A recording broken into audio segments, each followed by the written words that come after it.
말의 힘이라는 제목으로 오늘 함께 말씀의 묵상을 통해서 은혜 받고자 합니다. 이 시편 12편 말씀은 시대적으로는 사울의 정권 말기라고 학자들은 보고 있습니다. 그 가운데 이 의로운 사람들, 하나님에게 속한 자들, 하나님 편에 있는 자들의 수적 열세에 있는 그런 때였다고 보는 것입니다. 이 타락한 세상을 살아가는 경건한 사람들은 소수일 수밖에 없습니다. 오늘날 우리가 살아가는 이 시대에도 마찬가지죠. 정말 하나님에게 속해서 하나님 편에서 살아가는 사람들은 소수일 수밖에 없는 것은 예수님께서도 그렇게 말씀하셨잖아요. 뭐라고 말씀하셨죠? 좁은 문으로 들어가라. 좁은 길로 가라는 거죠.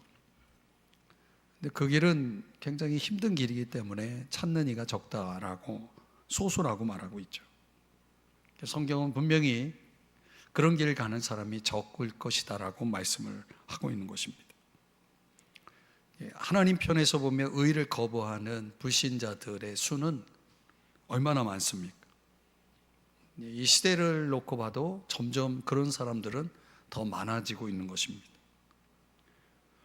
경건하지 않은 사람들, 의를 거부하는 사람들이 많아지다 보니까 그 수에 우리 경건한 사람들, 의의 편에서 살아가려고 하는 사람들은 압도될 수밖에 없는 거죠. 그런 죄악이 득세하는 세상을 살아가는 그런 시대 속에서 오늘 이 다윗은 그런 현실을 총체적인 위기로서 보고 있습니다. 그런 시대 속에서 사용되어지는 세 가지 종류의 말들을, 언어들을 소개해 주는데, 이 시편 12편을 제가 다시 이렇게 묵상하고 여러분들하고 나누고 있는 가운데 이걸 좀 깊이 우리가 깨달으면 우리가 살아가는 이 타락한 세상 속에서 저와 여러분들을 지킬 수 있는, 나를 지킬 수 있고 또 우리 가정을 지킬 수 있고 교회를 지킬 수 있는데 굉장히 도움이 되겠다라는 생각을 해보게 됩니다. 죄악이 득세하는 세상 속에서 사용되어지는 세 가지 언어들이 있습니다. 첫 번째, 의인들의 언어죠. 근데 그 언어가 어떤 언어입니까? 절망의 언어를 볼 수가 있습니다. 사회적 기초가 흔들리고 있던 사울 정권 말기에 본시에서는 다윗이 무엇을 보냐면 신실한 자들, 하나님 앞에 신실한 자들이 이 땅 가운데서 점점 사라지고 있는 모습을 보게 됩니다. 저는 다윗이 보았던 이 당시의 현실 세계가 오늘 우리 시대와 결코 다르지 않다고 생각됩니다. 그러니까 하나님 앞에서 신실하게 살아가는 사람들의 수가 점점 줄어들고 있다는 것이죠. 그 사회적 기초가 흔들리고 있는 것입니다. 그래서 오늘 1절에서 다시 한번 보시면 경건한 자가 끊어지며 충실한 자들이 인생 중에 없어지나이다. 새 번역에서는 번역하기를 신실한 사람도 끊어지고 진실한 사람도 사람 사는 세상에서 사라지고 있습니다. 이게 다윗이 보았던 것입니다. 자, 경건한 사람들, 경건하게 살아가고자 하는 남은 자들의 수가 점점 줄어들고 있는 현실 속에서 이 다윗이 어떤 언어를 사용하고 있습니까? 끊어지며 없어지나이다. 이 절망적인 언어죠. 근데 우리도 살아가면서 믿는 자임에도 불구하고 우리의 입술을 통해서 그런 절망의 언어들이, 부정적인 언어들이, 어둠의 언어들이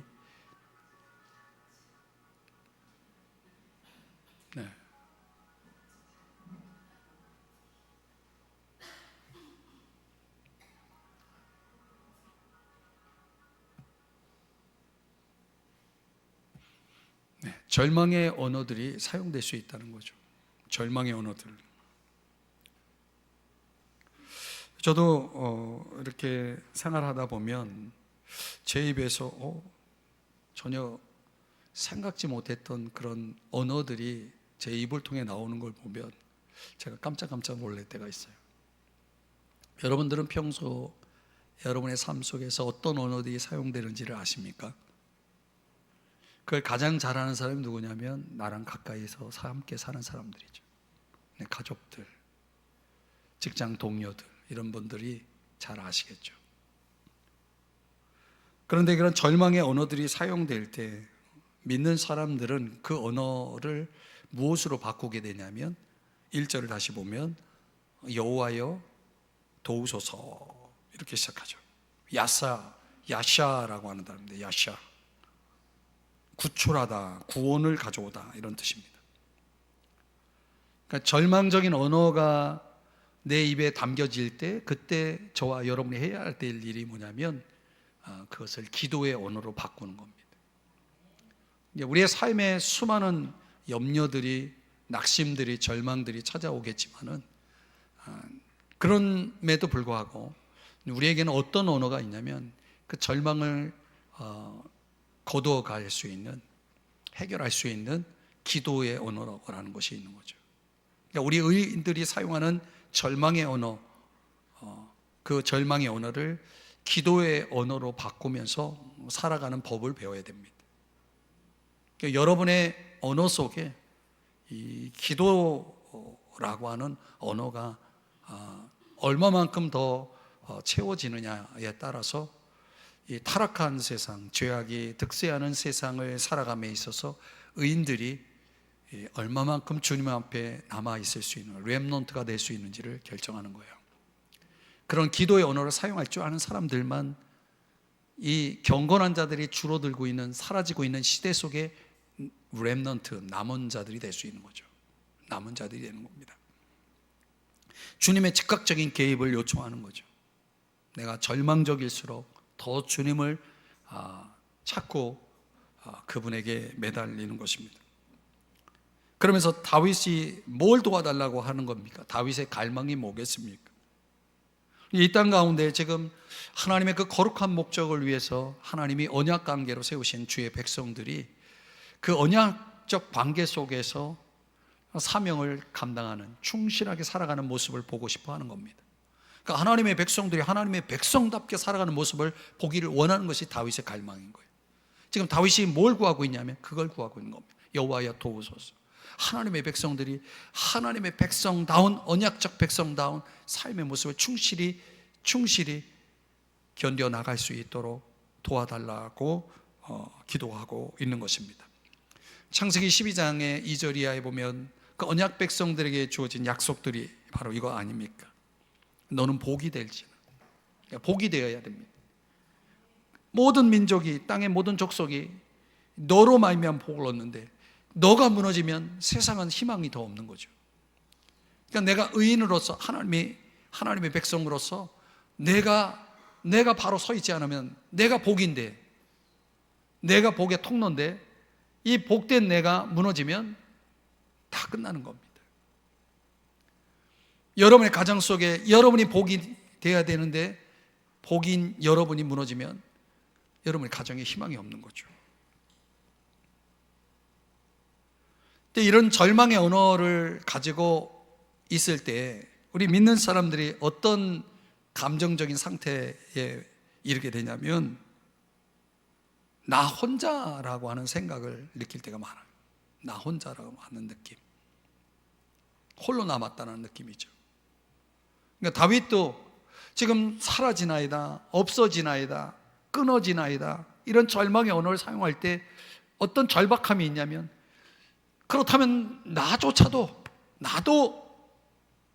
그 대열에, 없어지는 대열에 나도 들어갈 수 있는 가능성이 있다라고 하는 그런 어떤 절박함이, 그런 위기감이 이 다윗에게도 있는 거죠. 그러니까 정말 내가 치열하게 어떤 영적인 싸움을 싸울 때는요 굉장히 외롭다는 생각을 많이 듭니다. 저는 그런 걸 많이 느낍니다. 하나님 앞에 기도의 자리에 있을 때 외롭다는 생각을 굉장히 많이 하게 됩니다. 마치 나 혼자 싸우고 있는 듯한 그런 느낌 말이죠.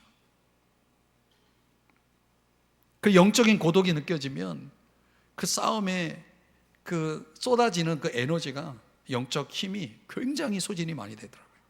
힘이 드는 거죠. 여러분, 뭔가 같이 있다라고 생각할 땐 힘이 덜 들어요. 근데 혼자라고 생각하면 굉장히 힘들어요. 기도가 너무 힘들어지는 거죠.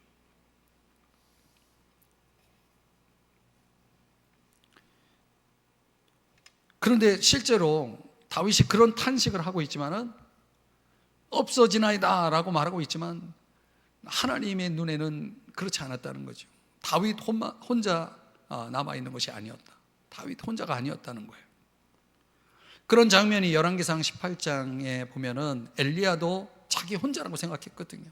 나만 남았다. 지금 하나님 편에 속한 선지자는 나 혼자밖에 없다. 다 지금 하나님을 등지고 있다라고 생각했는데 열왕기상 18장 22절에 그런 고백을 하고 있지 않습니까? 열왕기상 18장 22절. 나만 홀로 남았으나. 나만 있다는 거죠. 그런데 하나님께서 뭐라고 말씀하시냐면 열왕기상 19장 18절에 보면은 그렇지 않다. 너 혼자만 남아있는 것이 아니라 바알에게 무릎 꿇지 않고 입 맞추지 아니한 7,000명을 내가 남겨두었다. 그러니까 엘리야가 보지 못한 7,000명. 오늘 우리가 그렇게 느낄 수가 있는 거죠. 이사야 선지자도 이사야 57장 1절에 보면 의인이 죽을지라도 마음에 두는 자가 없고, 그러니까 이사야도 같은 감정을 느끼는 거예요. 지금 이 세상이 지금 의로운 자들이 죽어나가도 마음에 두는 자가 없다. 뭔가 이 현실 세계가 너무나 의와 멀어져 있는 그런 세상임을 느끼고 있는 것입니다. 미가 선지자도 의인의 부재에 대해서 절망을 표현하고 있습니다. 미가서 7장 2절에 보니까 경건한 자가 세상에서 끊어졌고, 이 선지자들 서신서들을 쭉 추적해 보면 거의 선지자들 그 부류에 있는 사람들을 보면은 이런 영적인 고독이 곳곳에 담겨져 있음을 알 수가 있습니다.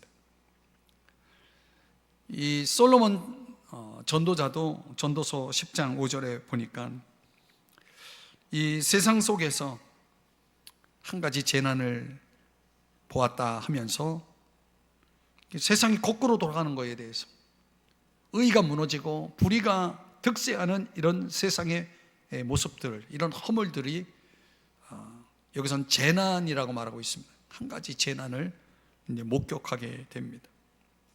그러니까 우리가 살아가는 세상들은 어떻게 보면 거꾸로 돌아가는 세상이에요. 우매한 자가 크게 높은 지위를 얻고 부자들이 낮은 지위에 앉는 모습과 같다라고 하는 것입니다. 예레미야 5장 1절에도 예레미야 선지자도 마찬가지죠. 이런 메시지, 진리를 구하는 자를 한 사람이라도 찾으면, 예레미야 눈에도 그렇게 희박했다는 거죠. 이것이 구약에 나오는 내용이지만 신약 성경을 가보더라도 바울 사도 같은 경우 디모데전서 1장 9절에 보면 계속 의가 무너지는 그런 세계를 보게 됩니다. 어떤 이들은 양심을 버렸고 믿음에 관해도 파손한 자들, 어떤 이들, 영어 성경인 some, 그 어떤 특정 부류의 사람들이 이렇게 신앙적으로 무너져 가는 모습을 보는 것입니다. 바울의 눈에 그게 보여지는 거예요. 디모데전서 4장 1절에도 어떤 사람들이 믿음에서 떠나, 이 영적 리더가 여러분, 이 바울이 이렇게 교회 공동체 안에서 믿음으로 굳게 서 있던 자들이 믿음에 무너져서 파손하듯, 배가 박살이 나듯, 이런 믿음에 파손된 자들, 믿음에서 떠난 자들을 볼 때 얼마나 고통스러운지 여러분 아십니까? 디모데전서 6장 10절, 디모데전서 5장 15절 말씀 쭉 내용을 보면 사탄에게 돌아간 자들, 세상의 어떤 탐욕으로 인하여서 미혹을 받아서 믿음에서 떠나는 자들, 디모데전서 6장 10절에 말씀하는 것처럼 이런 자들이 some people, 이런 자들이 지금 보이는 거예요. 근데 이것이 상황이 좋아지는 쪽으로 가는 것이 아니라 더 상황이 나빠지는 쪽으로 이 바울 사도의 눈에 비춰지는 것입니다. 디모데후서 1장 15절, 디모데전서 후에 쓴 편지 디모데후서에 쓴 이게 some이라는 단어가 영어로 말하면 all이라는 단어로 바뀝니다. 모든 사람이 다 나를 버렸다, 이렇게 이야기를 합니다. 그러니까 바울 주변에는 사람이 없었던 거예요. 점점 사람들이 줄어들고 있는 거죠. 바울과 함께 동역하고 함께 믿음을 위해 싸웠던 사람들이 점점 숫자가 줄어들더니 이제는 모든 사람이 다 나를 버렸다, 이렇게 이야기를 하고 있는 것입니다. 디모데후서 4장 16절에 나와 함께한 자가 하나도 없고 다 나를 버렸다. 여러분, 이 의에 속한 그런 경건한 자들의 이런 그나마 견뎌왔던 소수의 수마저도 위협을 받고 있는 이런 세상 속에서 우리가 살고 있다는 것을 알아야 됩니다. 그러니까 신앙의 길이라는 것이 함께하는 우군들보다는 적군들이 더 많기 때문에 힘든 거예요. 신앙생활을 해서 힘든 거예요. 여러분이 믿음의 가정이 아닐 수도 있지만 그러면 더 힘든 거죠. 뭔가 내 안에서 이런 죄악이 득세한 세상 속에서 살아남으려면 함께하는 자들이 있어야 되는데, 함께 경건에 머물고 함께 주님 앞에 절망을 기도로 바꾸어서 하나님 앞에 나아가는 그런 자들이 자꾸 내 곁에 머물러 줘야 되는데, 그게 안 될 때는 그 싸움이라는 것은 더 절망적이지 않을 수가 없는 거죠. 그 의인들의 절망적 탄식의 언어가 오늘 다윗의 시편 12편을 통해서 우리가 본문을 보고 있는 것입니다. 이게 오늘날의 비극은 그런 거죠. 경건한 사람들을 가려낼 줄 아는, 분별할 줄 아는 우리 믿음의 사람들조차도 그런 경건에 대한 기준들이 모호해지고 경건한 자들과 함께 하려고 하는 이런 그 어떤 싸움들이 제대로 이루어지질 않는 거예요. 그래서 같은 편끼리 싸우고 자꾸 분열되고 갈라지고 떠나가고 남는 자들이 없는 거예요. 다윗이 지금 그걸 위해서 지금 기도하고 있는 겁니다. 여호와여 도우소서. 지금 경건한 자들이 끊어지고 있습니다. 충실한 자들조차도 무너져서 점점 없어지고 있습니다. 오늘 우리가 주님 앞에서 가지고 있어야 될 언어가 바로 이런 언어인 거죠. 절망을 기도로 바꾸는 언어. 나를 위해서도 그렇고 우리의 후손들을 위해서도 그렇고 가족을 위해서도 그렇고 우리 사회를 위해서도, 나라와 민족을 위해서도 그렇고요. 그래서 이제 7월, 8월 저희 교회는 이제 7월에 올해는 다 행사가 몰려 있는데, 다음 세대를 위해서 여러분들이 기도를 많이 해야 될 이유가 그런 겁니다. 거의 교리적 실천적 무신론자들로 아주 견고해지고 있는 우리의 자녀들 세대들을 영적으로 부흥케 하고 일으켜 세울 수 있는 힘이 점점 없어지고 있어요. 경건한 자들의 기도의 언어조차도 점점 힘을 잃어버리고 나약해지고 있는 거죠. 치열한 영적 싸움을, 기도 전쟁을 벌여도 될까 말까 한데, 그런 데서부터도 벌써 싸움에 지금 속수무책으로 지고 있기 때문에 우리의 다음 세대들은 희망이 없는 것입니다. 인구 절벽이라서 희망이 없는 게 아니라 경건한 자가 없어서 희망이 없는 것입니다. 소수라도 일당 백천으로 싸울 수 있는 경건한 자가 남아있다면 희망은 있어요.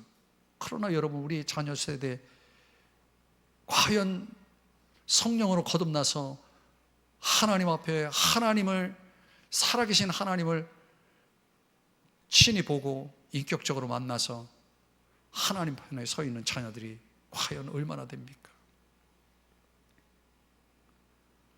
정말 우리가 이 세상을 보면서 울어야 돼요. 우리 자녀들을 보면서 울어야 돼요.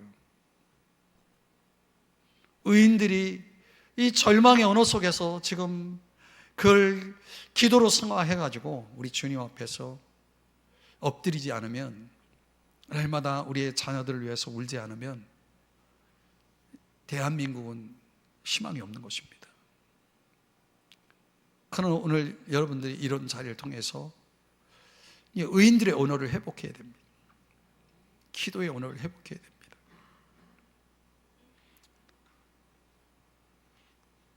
기도하십시다.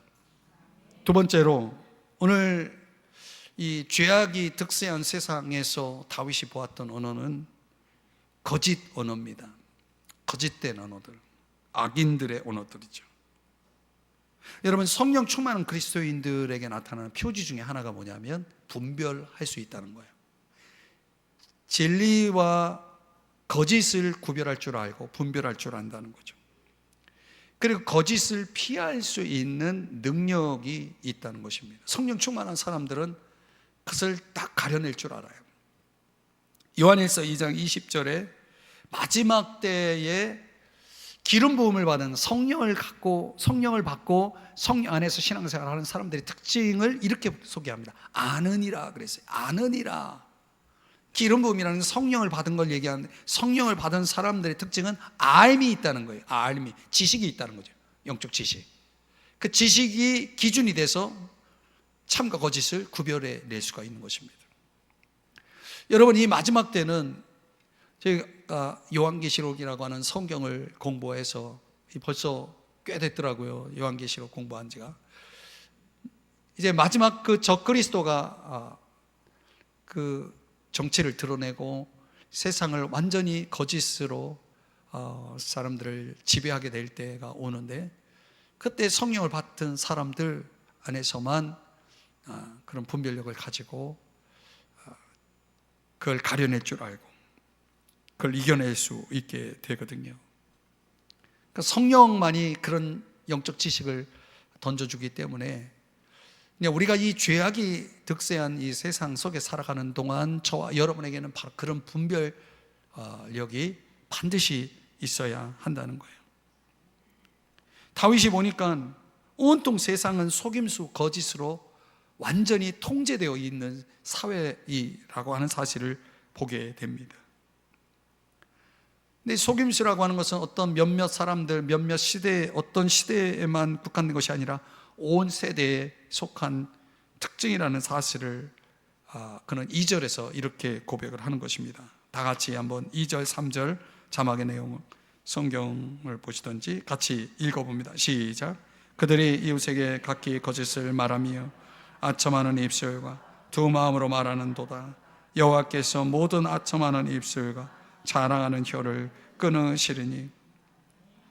만약에 여러분 다윗이 이 시대에 살고 있다고 한다면 소위 미디어로 불리는 이 홍보 문화, 광고 문화를 보면서 저건 다 거짓이다라고 그렇게 판정을 내릴 겁니다.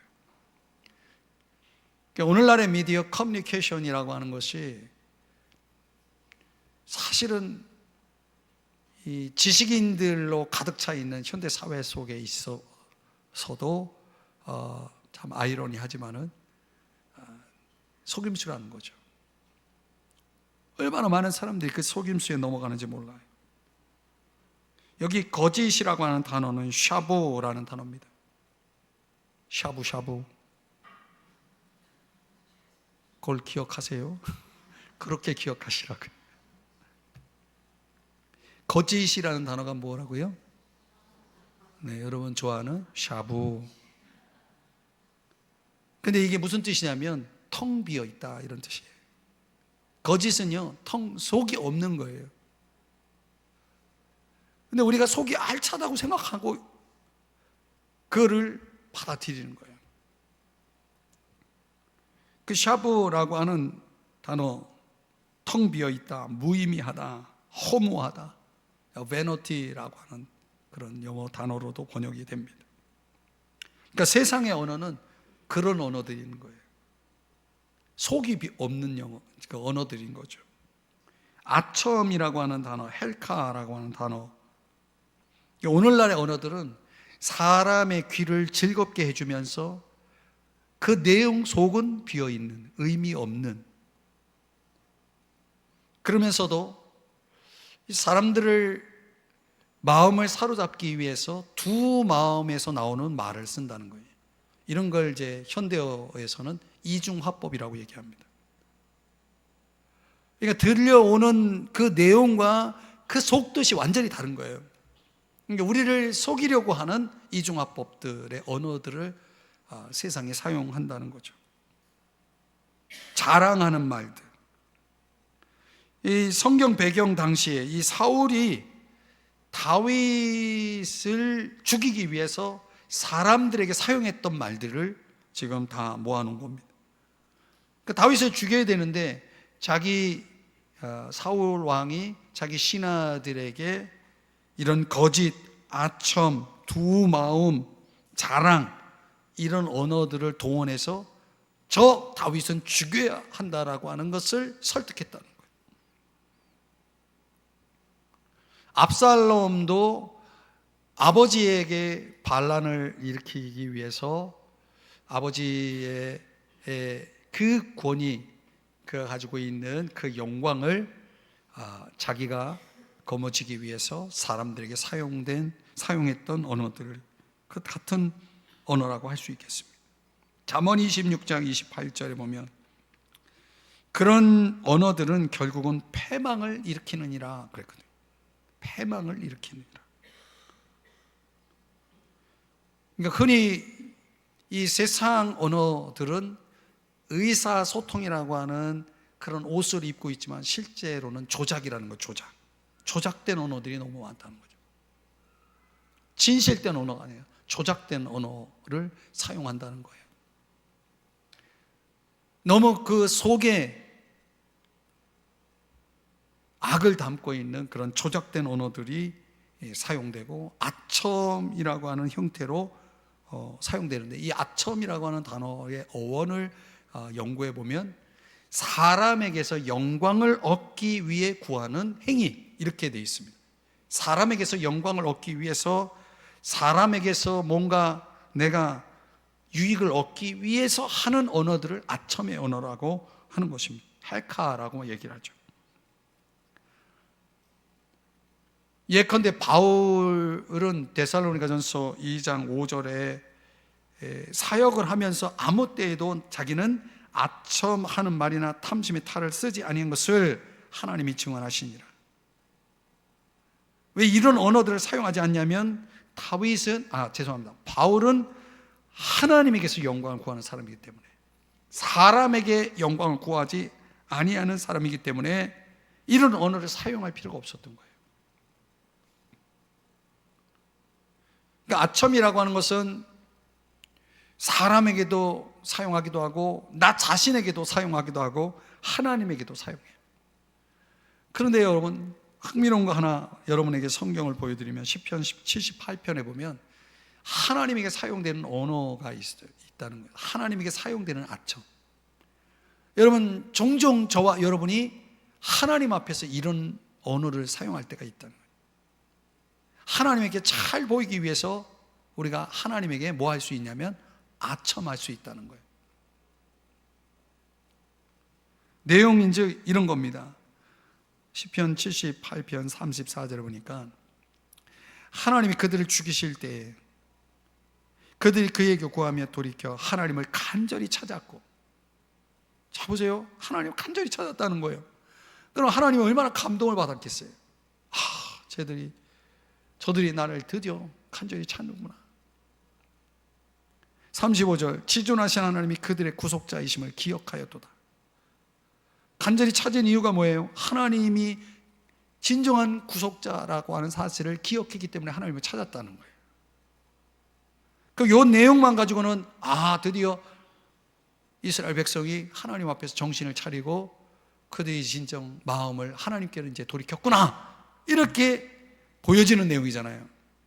그런데 36절 37절에 보면, 자, 이 내용은 우리가 한번 같이 자막을 보면서 읽어보겠습니다. 시작.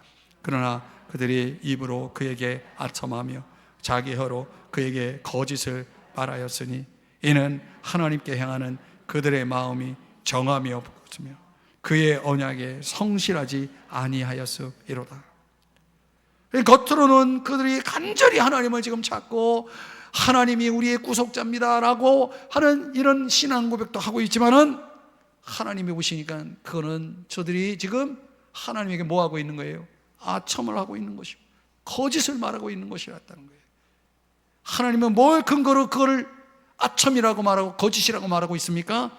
37절에 실제로는 하나님을 향하는 그들의 마음이 정해져 있는 거 아니에요. 여러분, 이 말씀이 좀 뜨끔하지 않습니까? 오늘 우리가 하나님을 향해 정말 마음이 정해져 있고 그의 언약 가운데 성실하게 정말 우리가 그런 자세를 가지고 신앙생활을 하고 있지 않으면서 겉으로는 하나님을 간절히 찾는 것처럼 이렇게 우리가 행세를 하고 있다면 그건 아첨인 거예요. 그건 거짓인 거예요. 아까 아첨이라고 하는 단어를 제가 설명을 했잖아요. 거짓인 거예요.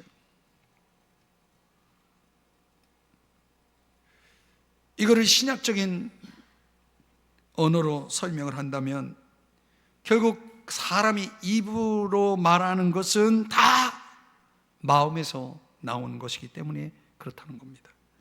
마태복음 12장 34절에서 예수님께서 그렇게 말씀했어요. 마음에 가득한 것을 입으로 말함이라.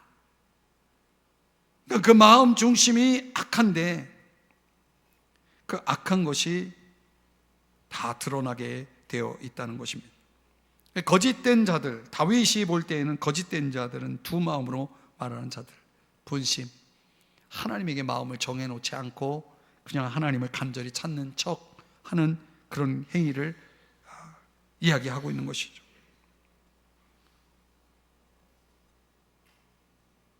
이 세상은 그런 언어로 가득 차 있고 우리가 세상에서 그런 언어들을 배워서 그걸 신앙 세계 속에 가지고 들어와서 그 언어를 사용할 수 있다는 거예요. 하나님을 그런 상대로 대할 수 있는 거죠.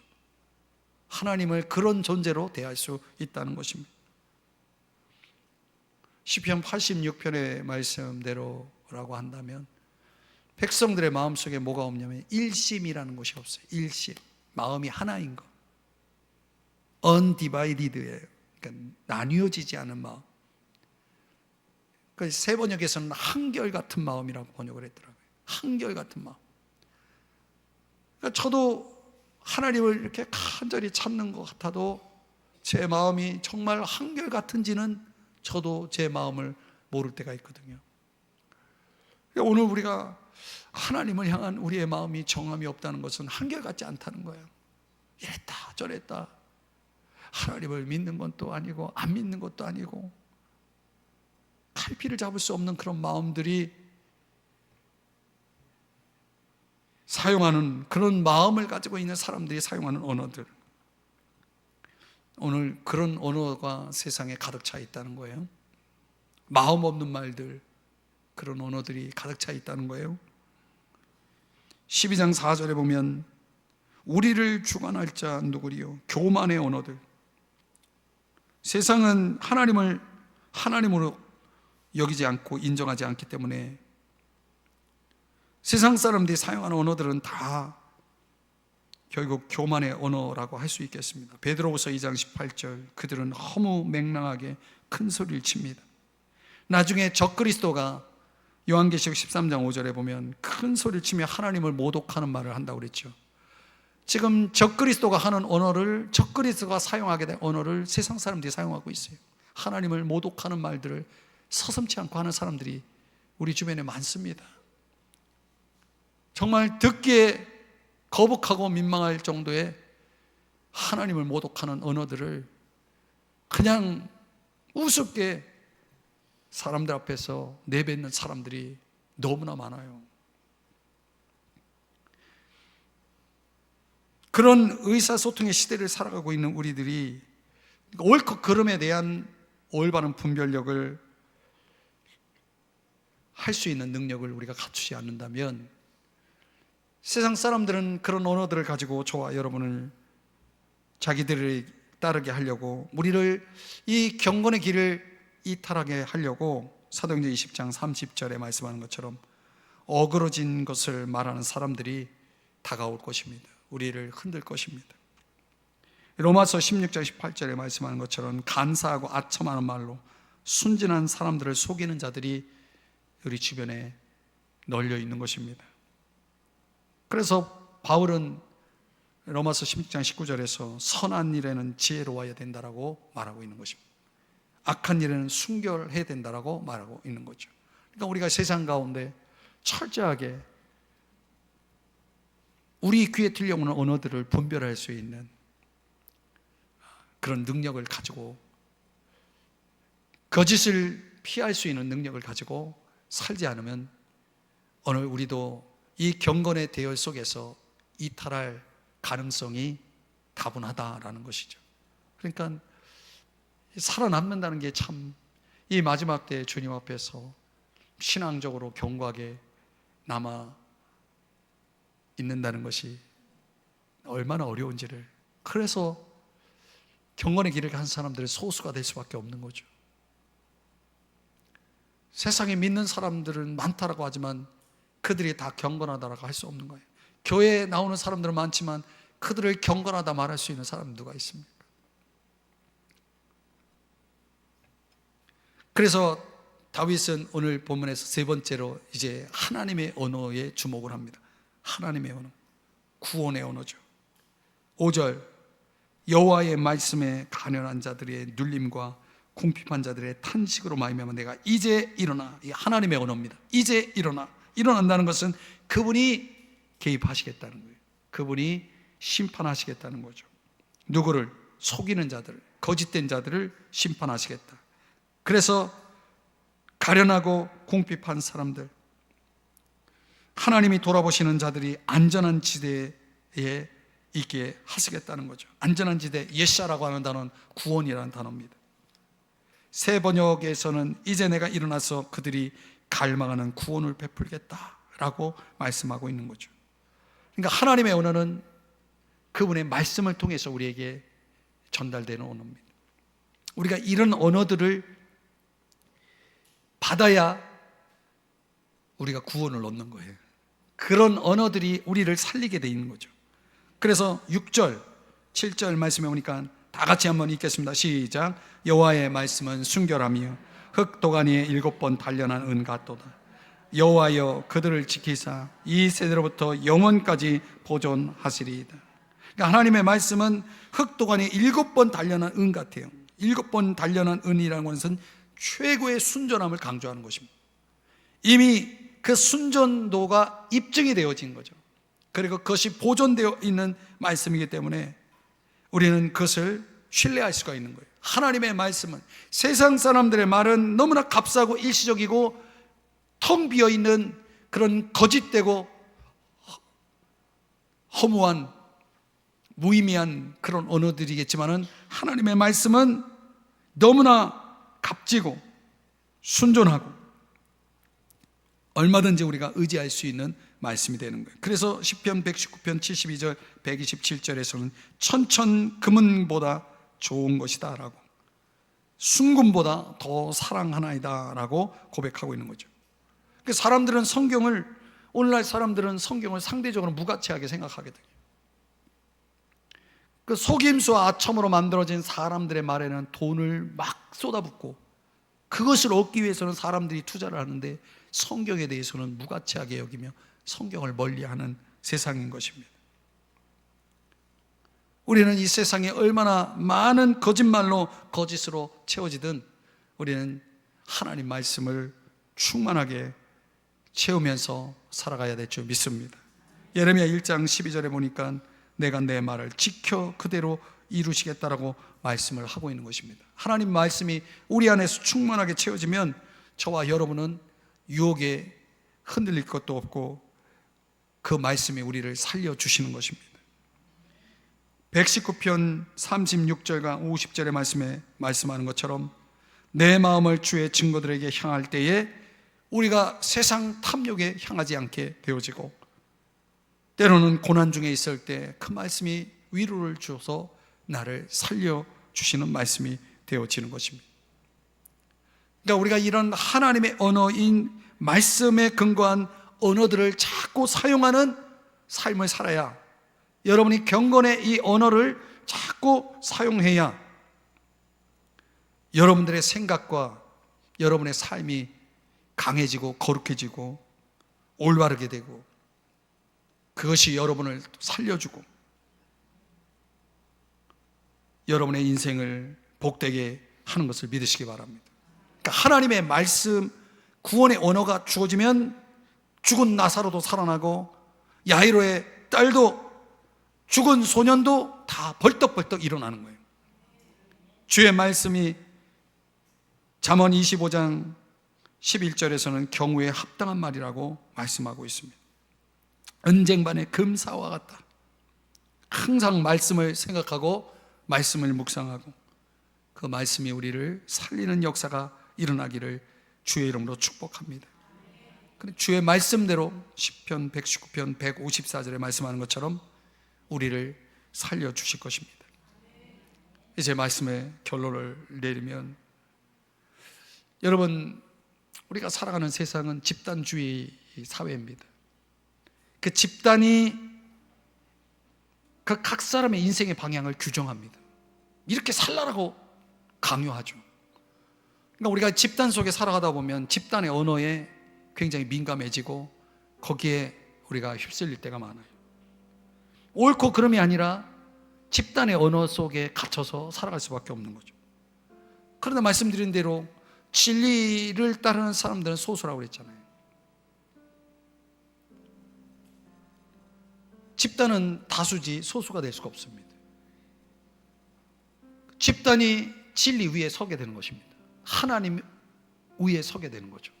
무서운 세상이 되는 거예요.